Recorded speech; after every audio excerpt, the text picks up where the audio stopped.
While there is much talk of peace negotiations, the Russian military is not letting up. It brags of its Iskander missile system. The missiles are truck-mounted for maneuverability and have a range of 500 kilometers. They have high-explosive fragmentation warheads and can carry cluster bombs to maximize human casualties. Because they travel at high speed, they are difficult to intercept.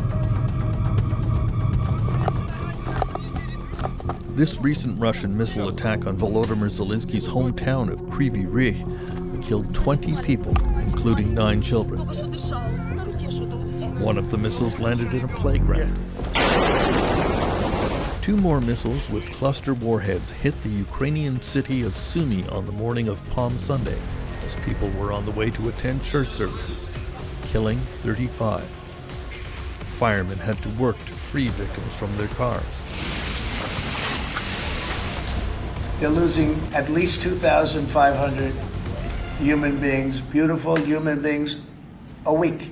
And I wanted to stop. Now U.S. President Donald Trump is trying to end the fighting by asking both sides to agree to a 30-day ceasefire. Ukrainian President Zelensky quickly agreed. But after initially indicating agreement in principle, Vladimir Putin seems to be headed in the opposite direction. On a recent visit to a submarine base in Murmansk, he asked the Russian military to crush the Ukrainians. Guardian correspondent Luke Harding has covered the Ukraine war from the very start. We've seen Putin recently mobilize more than 100,000 additional troops. These are not the actions of a Russian leader who wants peace. They're the actions of someone who thinks they can take more territory and meanwhile screw as many concessions as possible from basically a pro-Russian Trump administration. I think Vladimir Putin's game is to stall.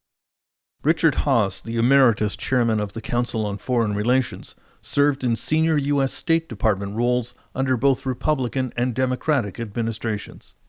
He sees himself in a better position to prosecute the war than Ukraine, given his advantages in scale and so forth. And there's all sorts of questions about the long-term willingness of the United States to support Ukraine. So from Vladimir Putin's point of view, probably what makes the most sense is to play for time, see what happens. After 3 years and hundreds of thousands dead, can Ukraine hold out? Dmytro Kuleba was Zelensky's foreign minister for 5 years until 2024. He spoke to us from Kyiv. How do you think Vladimir Putin is approaching these latest negotiations? What's his game? He believes that he's on a winning trajectory, and if you listen to what he's saying, even publicly, it just confirms that he believes he's on good track. He's going to get it all. All he needs to do now is to flatter President Trump. Putin has attempted to manipulate Trump through Steve Witkoff, the president's real estate billionaire buddy and special envoy, who is handling the negotiations with Russia. Putin's got a huge respect for the president. Witkoff gave an astonishing interview to Tucker Carlson that provided an unwitting portrait of Putin's successful attempts to flatter the president.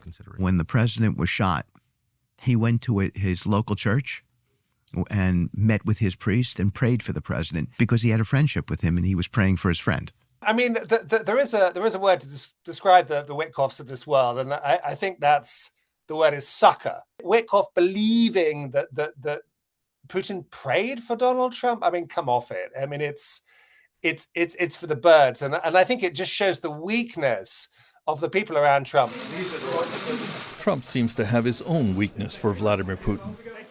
Recently, he spoke about how he and Putin bonded over allegations that he colluded with Russia.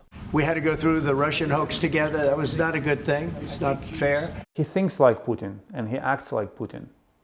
I don't see much difference between the reasons, the excuses behind President Putin's annexation of Crimea and invasion of Ukraine and what President Trump is saying today about Canada, Greenland, Panama, and other places in the world.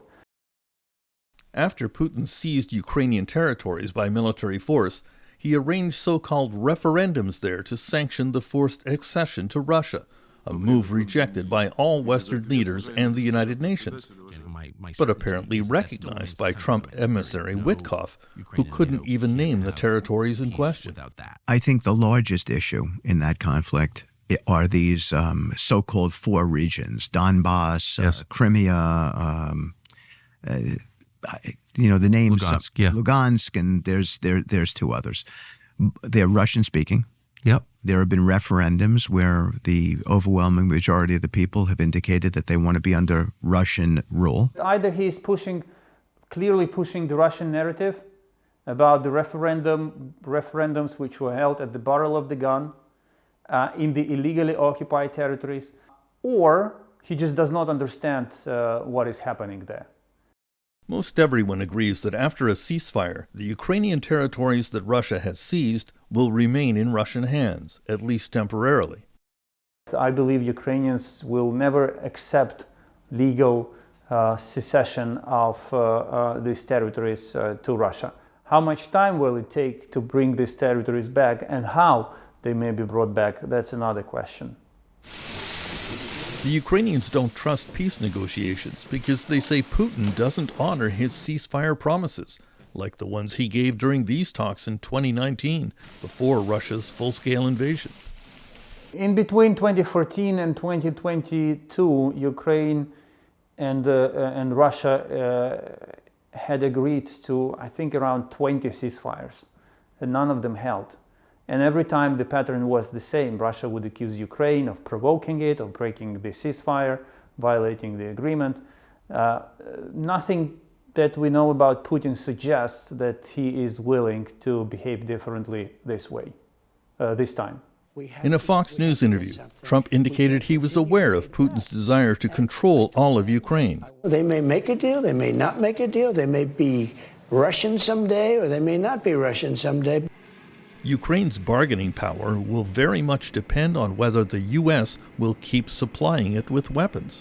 I think the simplest thing for the United States to do is to announce that it will provide Ukraine with enough arms to defend itself for as long as it takes.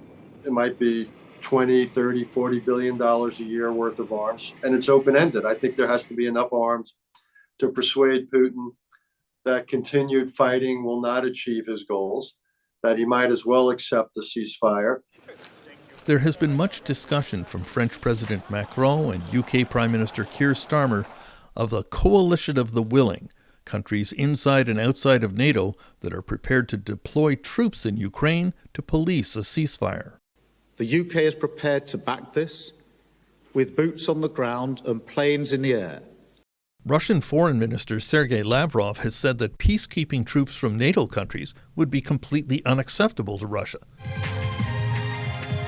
And on his Kremlin-approved propaganda TV show, host Vladimir Solovyov explicitly threatened British troops. Да, вы все сдохнете, кто на нашу землю придет. И, кстати, французы тоже. Recently, Putin set a new Russian precondition to negotiations, that President Zelensky should resign and the Ukraine government should be replaced. Обсудить возможности введения на Украине временного управления. Putin's proposal provoked an immediate negative reaction from Donald Trump, who said he was angry and pissed off at Putin's stalling. He considers Zelensky not credible. He's supposed to be making a deal with him, whether you like him or you don't like him. So I wasn't happy with that. What is clear is that when this peace process fails, he won't blame himself. He won't blame Vladimir Putin. Ultimately, he will blame Zelensky and the Ukrainians. Richard Haas is not so pessimistic. The grounds for optimism is that Ukraine has become much more realistic, that Zelensky has come around to essentially a defense of the status quo, a freeze in the battlefield. And if the United States is willing to back him in that, then I think gradually, inevitably, Vladimir Putin will come around to a ceasefire. So I think this is quite possible. As Vladimir Putin continues to stall ceasefire negotiations, the Ukrainian victims pile up. The 20 in Kryvyi Rih included 9-year-old Herman Tripoliets. Золота дитина. Він так любив життя. Volodymyr Zelensky visited a memorial for the children who died in his hometown, under enormous pressure to make some sort of peace deal, but at what cost?